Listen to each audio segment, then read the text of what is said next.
In Africa, the woman is not Adam's rib, but rather his shoulders and backbone. She is the driving force behind survival and represents 80% of the manpower working on the continent. On her back rests the weight of raising the children and keeping up traditions. At the epicenter of those carefully preserved traditions, we find marriage relations, the family. Even today, for the vast majority of African women in both the city and country, their greatest dream is to get a good husband and have many children.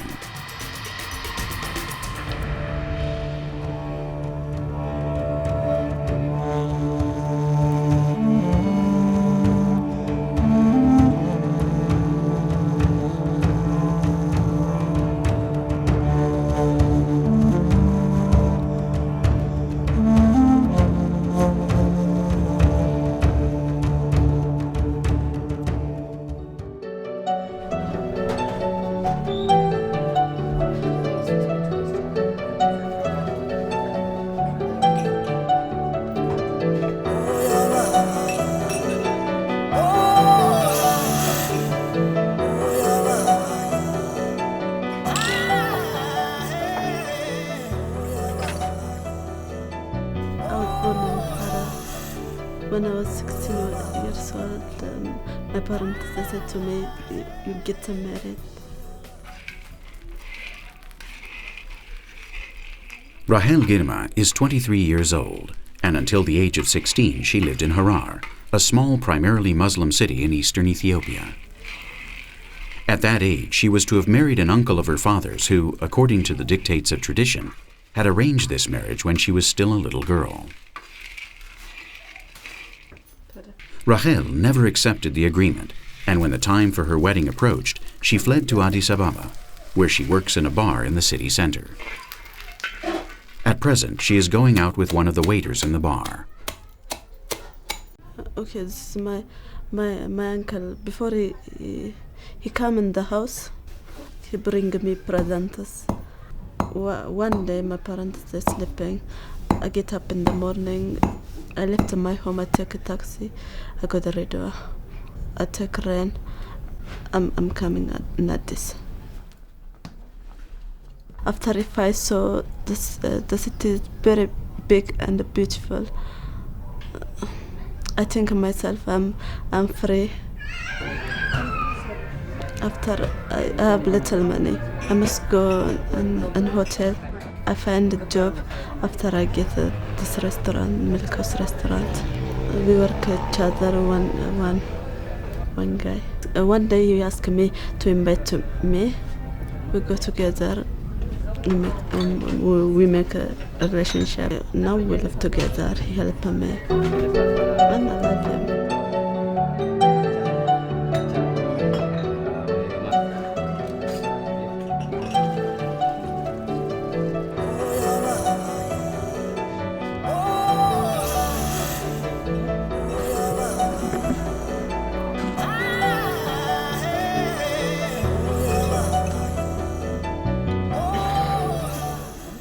I can tell you that she's the best thing that ever happened in my life. What I like most about her is that her sense of independence, and she's so different from the rest.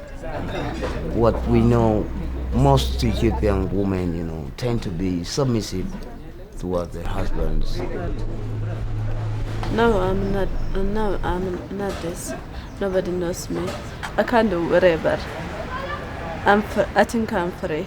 I have good memories in Harar, like a juggle. My friend does. I think I come back. I go back in Harar. For me, Harar is like a jail.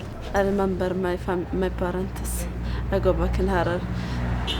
I prepare to live in Addis. Addis is for me good.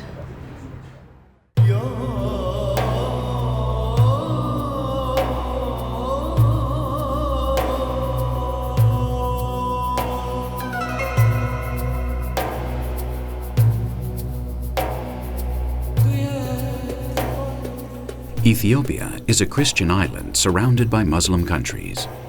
Harar is an island within an island, a Muslim city set in the center of Ethiopian Christianity.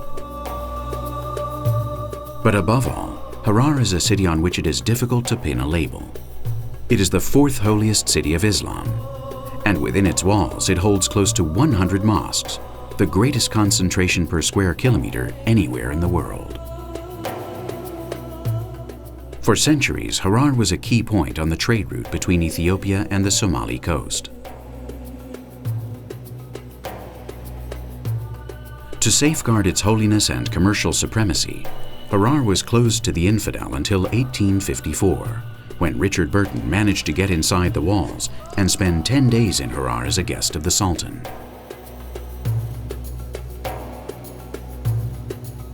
There was a curse, according to which the city's power would decline from the time of the first Westerners' arrival. Whether by chance or not, from that moment it began the slow decline which has kept it somnambulent, as if drugged. Harar is a devout and ancient city where tradition rejects the pull of modernity. A city in which arranged marriages are still an entrenched tradition.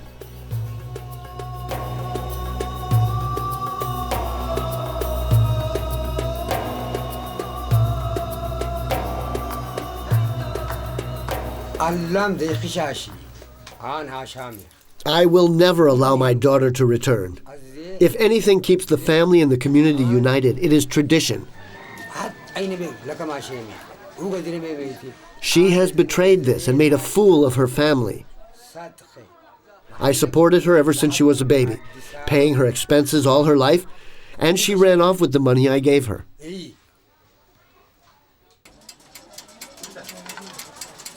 Ali works as a tailor on the streets of the city.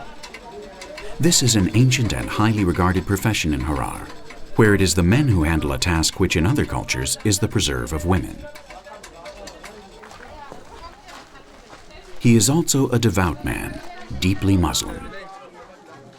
The custom of arranged marriage does not originate in the Quran, but in kinship needs even older than Islam itself, needs and customs which still exist in many corners of Africa. The most important thing is that the man should be good to the woman, not how the marriage is made. Of her two sisters, one has married of her own accord and the other in the traditional manner. Both of them are happy.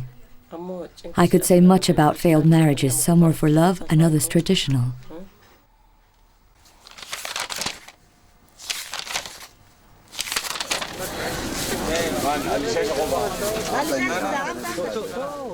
Rahel's mother works selling chat. Chat is a stimulant which is taken throughout the Horn of Africa. Some eat it to work better, and others to study. It is always present at social occasions and at weddings.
Melako Terese, Rahel's uncle, is also an offended groom. He didn't like the way Rahel ran off and isn't always willing to talk about the matter.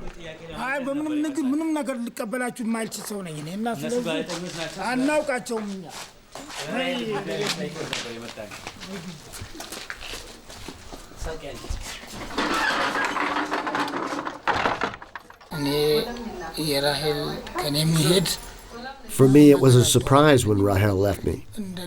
From the time she was little, I treated her as if she were my daughter. Her parents agreed to the marriage, and the dowry is not a small one. This marriage was in everyone's interest.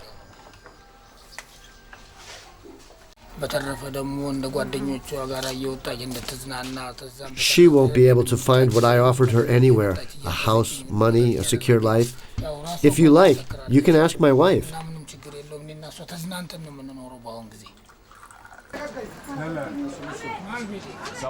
Milaku is a rich trader in the city of Harar. His father and grandfather were also traders. He belongs to one of the families that made Harar a strategic point along the caravan routes which joined the coast of Somalia with the highlands of Ethiopia. The same families which for centuries prevented any infidel who might endanger both pocketbook and spirit from entering the city.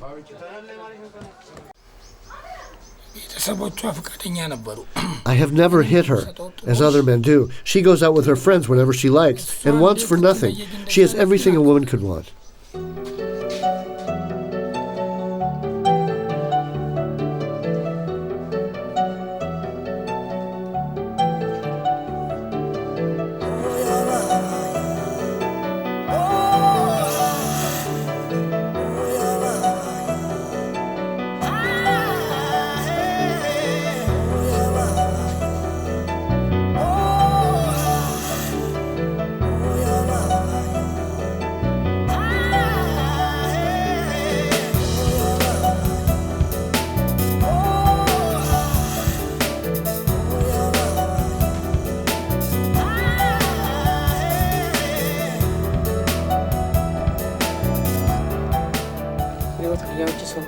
If it had been my choice, I would have let her choose a husband, but women can't decide in this matter. What Rahel did isn't right, but as a mother, I want her to come back. I hope she comes back. We miss her. She's a good friend who took part in everything we did. She was always making up stories and we had a lot of fun.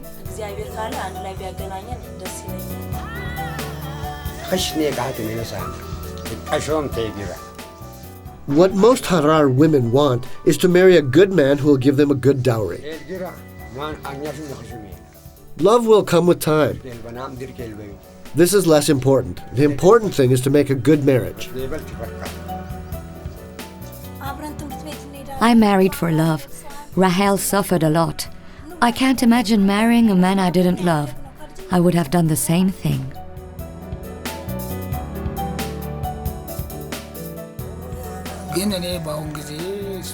I don't wish Rahel ill, but I'm sure that she's not having a good time there in Addis Ababa.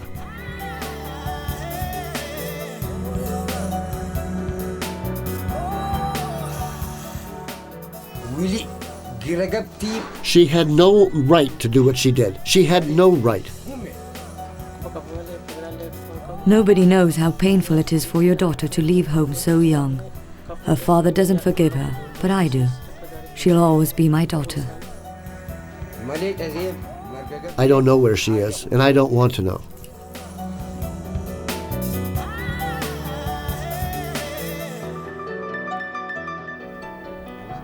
You know, my dream is to be job and airlines to be hostess. For that, I'm learning this language. If I finish this language after three months, I take a course. If I finish 2 years, I become a hostess. I want to see Europe and America. If I see the plane in the sky, I dream that.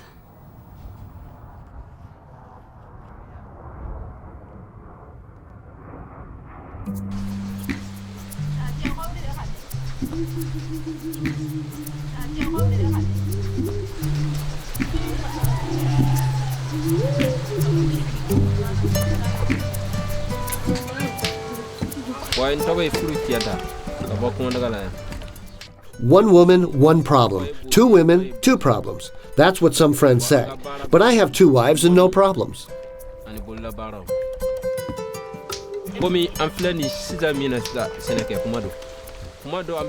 Sia is my first wife. She's the mother of my 2 children. And Ntata is my second wife, the younger one.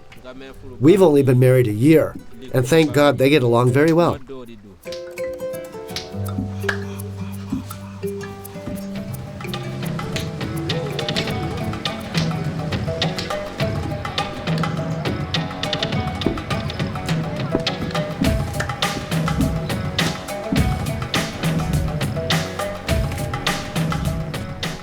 Konodaga is a small Bozo fishing village in the area of Mopti on the banks of the Niger River.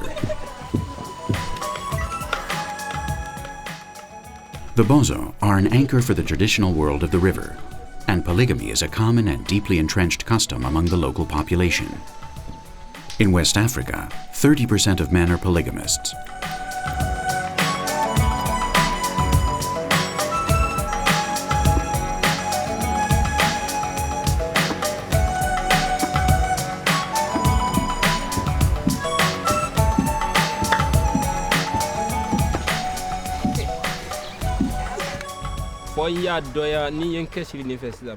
I told her, I think the housework is beginning to get too much for you by yourself, and a second wife could help you. This seemed like a good idea to Sia.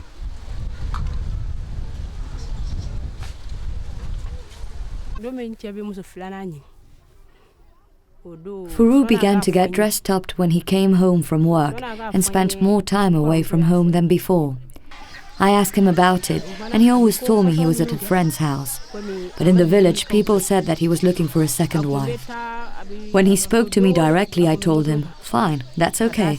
If it really is for the good of the family and for your happiness, it's fine. But you have to accept one condition. I don't want her to become your favorite and take my place.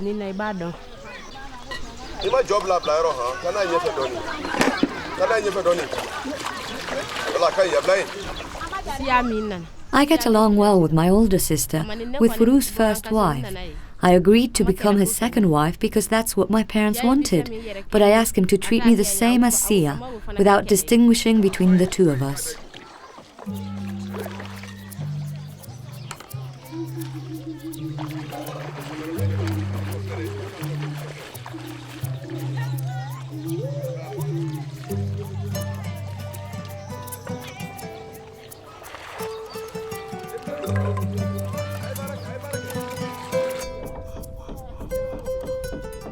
Furu works building boats. This activity keeps almost all the men occupied during the entire morning and brings in the money that sustains the village. The wood is obtained from the eucalyptus, from the areas south of the Niger. There were several underlying reasons that led me to decide to take a second wife. There are times when the first wife gets sick, or for example, when she gave birth. You can't sleep with her for at least a year and a half in case she gets pregnant again. What do I do then? I'm not an adulterer, and I don't want to become one. The second reason is love, which for me is also very important. And yes, there's something of love in this decision.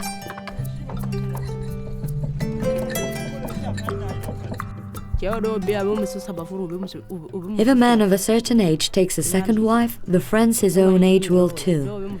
Men are like that. They feel inferior if they don't have the same thing as the man next to them.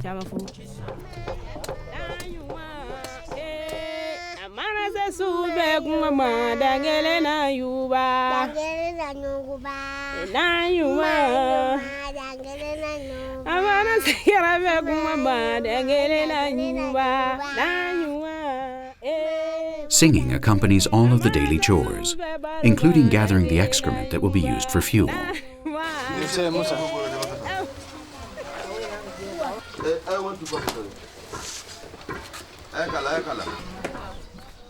Sia and Ntata work together on smoking the fish that Furu catches. They try to accumulate as much as possible, so that once a week they can go to market and sell it.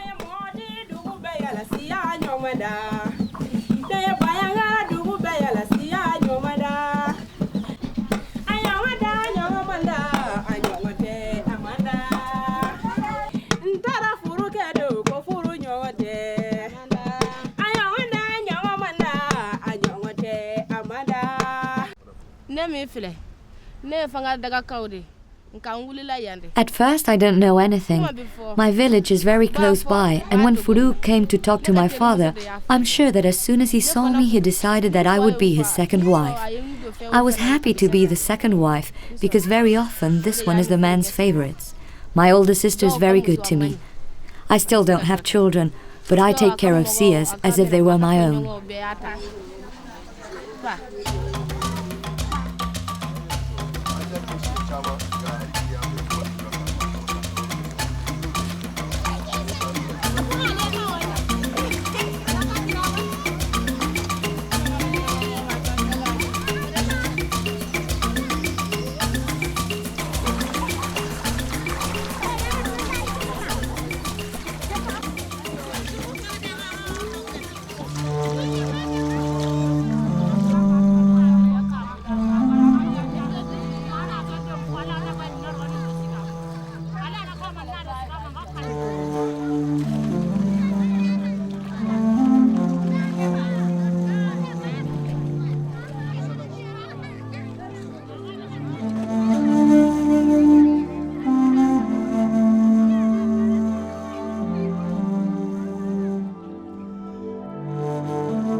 Women are persuaded in private. The arrival of a second wife makes them demand more from the husband. I have to spend double the time I spend on keeping Ntata happy one day to keep Sia happy the next day. They talk about everything. You can't fool them.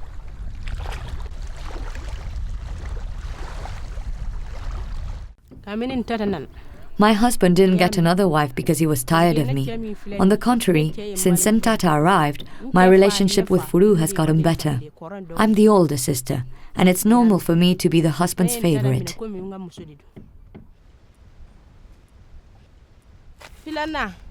Furu treats Sia very well because she's his first wife. But I'm younger, and I know that it's me he loves. If you ask them, I don't know what they'll say, but there's no favorite. I think they wouldn't like it very much to know that neither one of them is my favorite, since the number one woman in my life has always been my mother. Once a week, the 5 members of the family make a short journey by boat to the city of Mopti. There they sell the fish they have smoked. In Africa, polygamy is not practiced exclusively by Muslims. More than half the polygamous families are animists, or even converted Christians who practice polygamy in secret. In many corners of Africa, previously because of wars, and today due to emigration, there are double the number of women than men of marriageable age. Of these women, only a third have gone to school. It is normally women who have not received an education who continue to support polygamy. However, this is not true in the case of Mamo Traoré. I'm in favor of polygamy. I'm single for now, but if a man tells me he's going to take me for his second or third wife, I'll agree. Why refuse?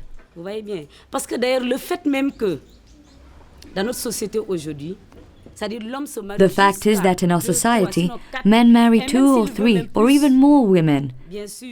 The law prohibits it, but it's done. It's an opportunity for us, single women, to get a husband.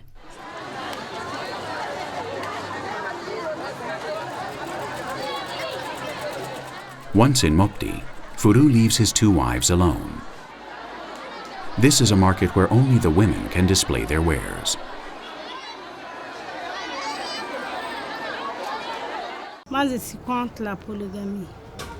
I'm against polygamy because when I love a man, I don't want to share him with anybody.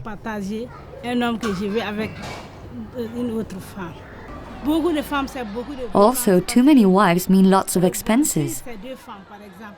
If there are 2 wives, for example, and one has 10 children and the other 10 more, or I have 5 and the other 4, that's a lot of expenses.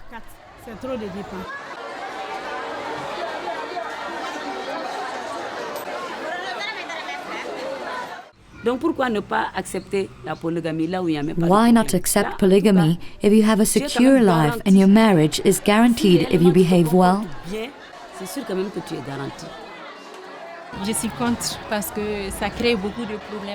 I'm against it because it creates a lot of problems within the family. Discord, separation of the children, all that. Between the women, there are also problems.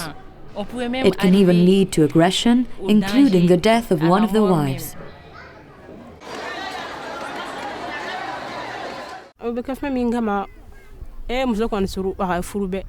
If he wants to spend the night with me and it's not my turn, I'll tell him I don't want to. The husband has to respect whose turn it is, and we do too. Sometimes Farouk skips a turn and comes with me. I can't tell him no, because he knows perfectly well who he wants to spend the night with.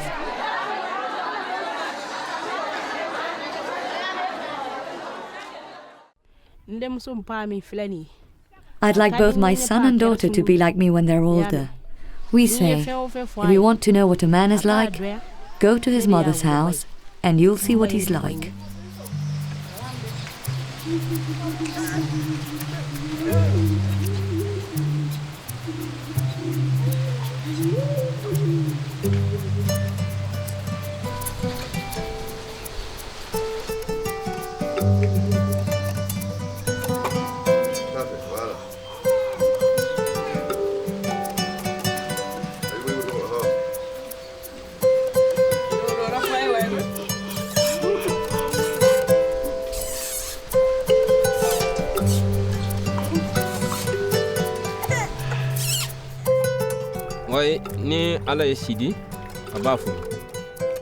Potions and massages help the boy. They make him stronger. And I want him to be stronger than his father. How many wives would I like him to have? As many as he likes. Traditionally, and still today, polygamy has helped to reduce the number of widows or disowned wives. A large family means more mouths to feed, but also more manpower for work. In addition, there is still a firm belief that the young mother should keep her distance from the husband for 2 years, until the child has stopped breastfeeding. 2 years of abstinence, which few men can stand.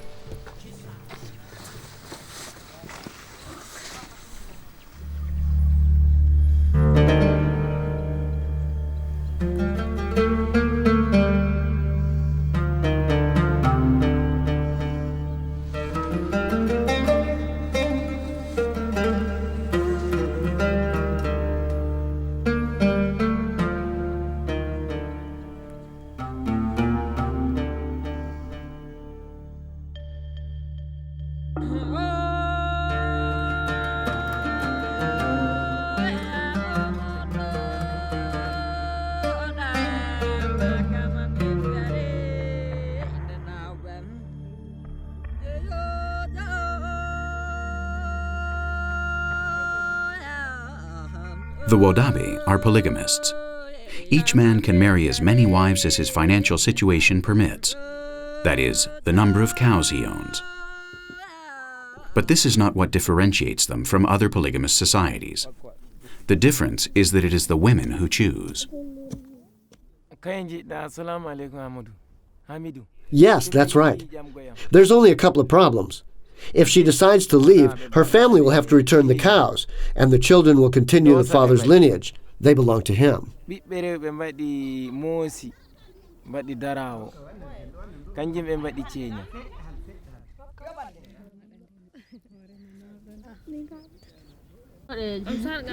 For the Wodaabe, a beautiful woman must have 7 holes in her ears, from which they hang 7 heavy earrings to enlarge them.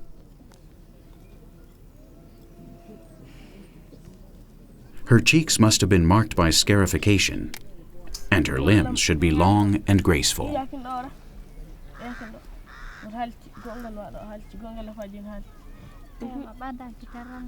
According to them, for a man to be attractive, he must have a broad forehead, a large nose, white teeth and eyes, and a nice voice.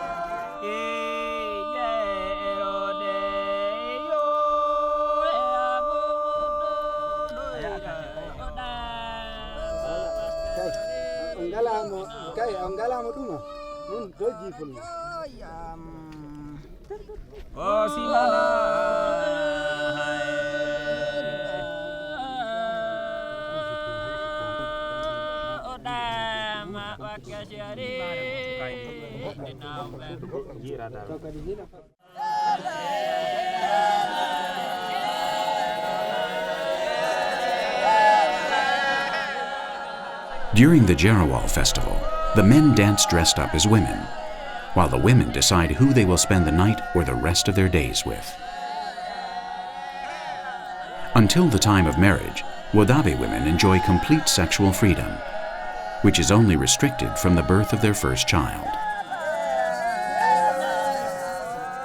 After marriage, they lose this freedom, but acquire the right to divorce their husband and return to their mother's camp, or go with another man, without this leading to any rejection from society.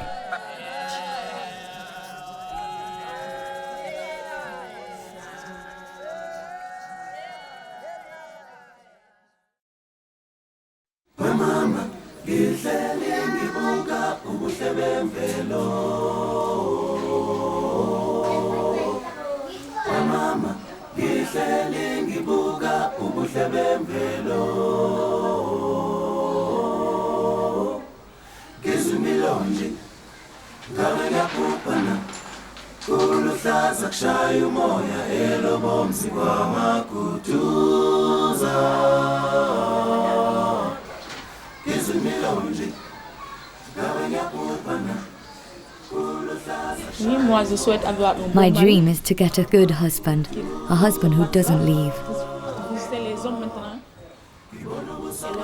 Men today will go right off with another woman, and when they return, they start with their stories, this, that, and the other thing. I want a good man, a serious and responsible man. I'll be his wife from top to bottom.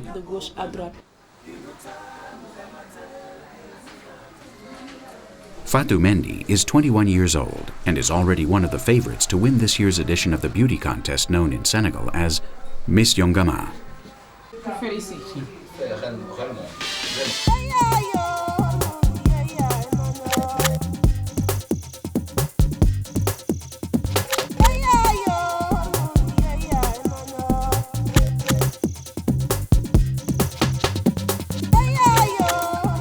This contest, which is repeated in several West African countries, prizes the concept of African beauty.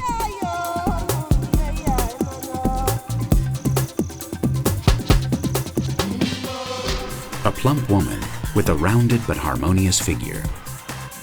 They also have to be single women. The Miss Yongamas represent the traditional concept of an African wife. And this contest is the shortest route to getting a good husband.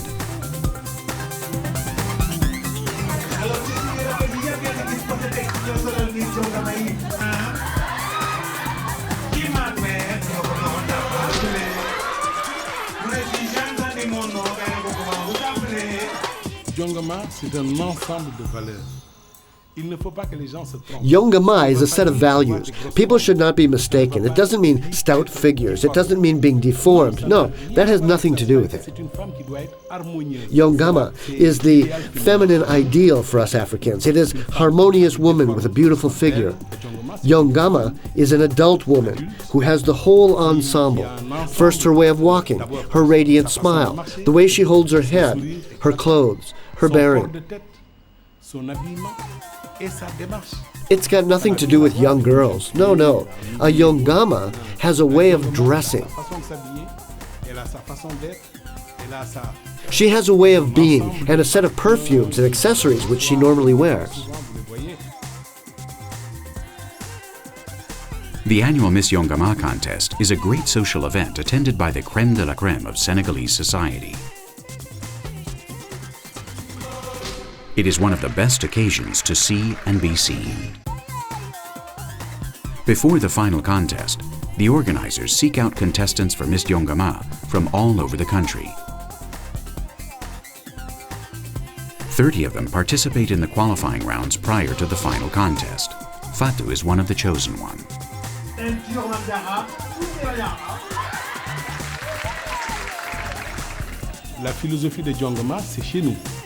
The philosophy of Yongama is our culture, our tradition. If you talk to any Senegalese person about Miss Yongama, there's an immediate reaction. They know what you're talking about. The same can't be said for Miss Senegal. It doesn't reach them. It's not culture. It doesn't represent the values of our women. This is what's ours.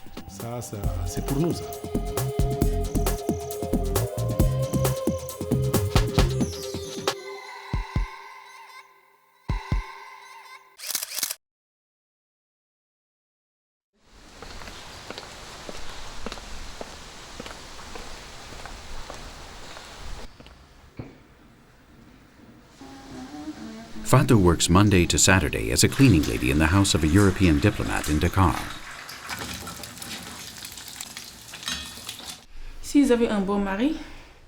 If I have a good husband who can keep me, I won't have to work, and I don't want to go out to work. I have to keep my children, my family, and my friends. Only if I can't keep them all, and I don't have the money to be with my friends, then I'll go to work. The first Sunday of each month, she and a group of her closest friends get together to draw lots for money which has been provided by the women themselves. Every month, each of the women contributes €8 and various household products. The winner receives a considerable lump sum. When one woman wins the prize, she can't win again until all the others have done so. Each month, they also leave a small amount to cover unexpected events, such as accident or illness. In a region where people live from hand to mouth and saving is a utopian concept, these groups of women act as real family banks. But the meetings are not only financial in nature. They are above all a social occasion, the perfect excuse to get together. Each month they're held at a different woman's house, and she is obliged to provide food and drink for all the others. At the end, they sing and dance. They are happy because Fatou is a favorite to be crowned Miss Yongama in the final to be held the following weekend.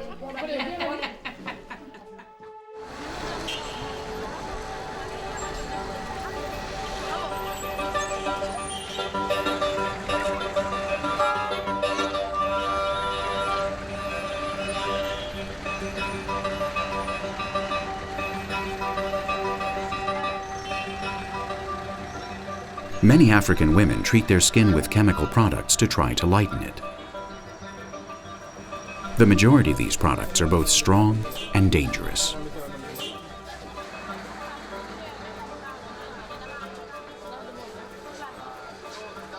The problem of skin lightening is not a real problem. If we look at the percentage of women who do it, it's very low. This doesn't come from Africa. The products sold to these women are always products made in Europe or in the United States for them. So I'll turn the question around. How long will we continue to be the world's trash heap? However, there are women who don't worry about keeping their natural skin color. Women like Myriam Diallo, who try to break the bonds of tradition. I won't accept marriage to someone who makes me stay at home. I categorically refuse because I want to be of use. I want to move. I can't sit still in one place. It's impossible. When I'm still, I go crazy. I can't stand it.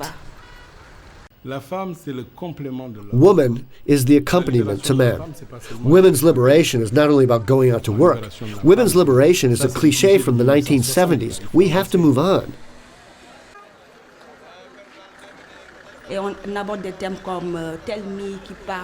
I have songs like Tell Me, which talks about abused women. I ask men why they do these things. They have to respect a woman like they respect a mother. There are also forced marriages.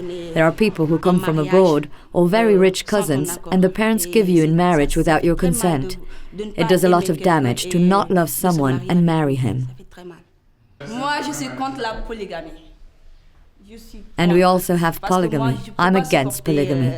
I can't stand to have a husband and share him. It's impossible.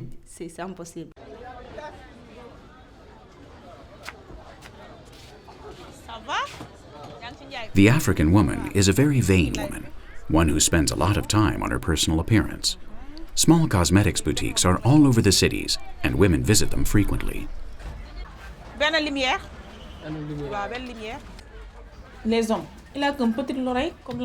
Men are like children. When they get home, you have to have dinner ready for them. You have to be dressed up and play with them. You also have to excite them. A good perfume, that's what a woman knows. That's what she puts on at night. This necklace is the yalyeli. It's what keeps men.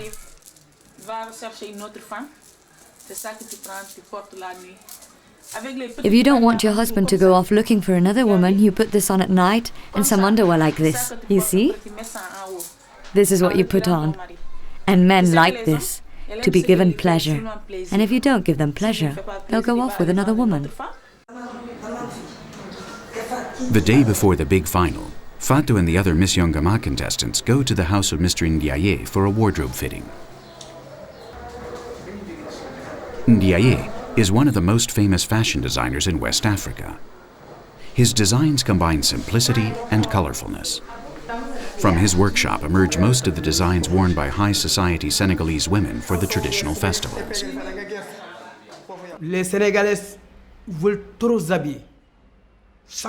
Senegalese women really like to dress well. They change every day. If they wear a boubou today, they can't wear the same thing the next day. They like men to say sweet things. They like dresses and they like pretty hairstyles. Today, our young people like to wear short clothing. But our tradition is to wear wide, proper clothing.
A Yongama woman must be proper. A Yongama woman must know what clothing is. A Yongama woman must speak softly, must walk slowly.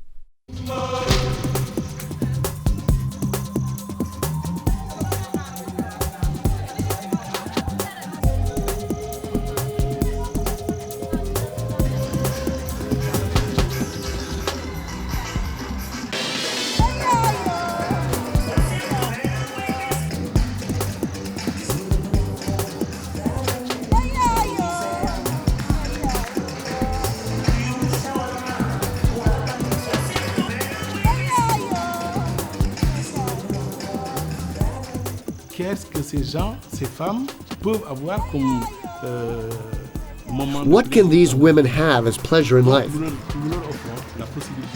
We offer them the opportunity to feel beautiful, to know that they aren't rejected by society, that they are an important element of it.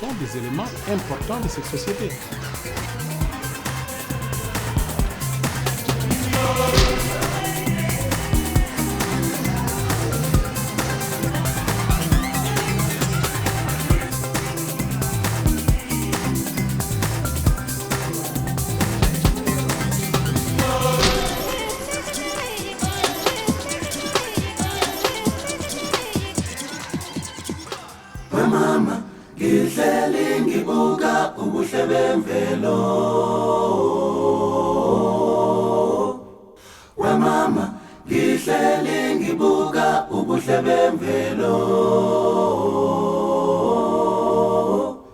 ngizimilonji ngabe ngiyabhubhana kuluhlaza kushaya umoya elobomzi kwamakutuza.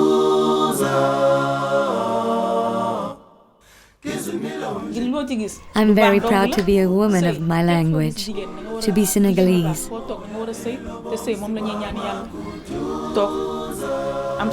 It doesn't matter if I win tonight, because I enjoy the catwalk.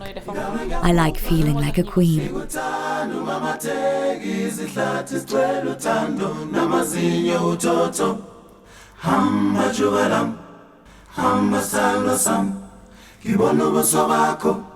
Ingabe ngiyabhubhana ngikuthanda umamateki izihlathi sigcwele uthando namazinyo uthotho.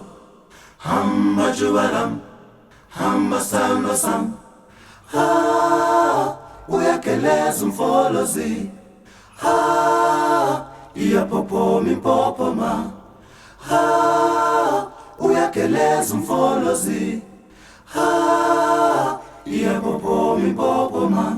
Ngikuthanda umamateki izihlathi sigcwele uthando namazinyo uthotho.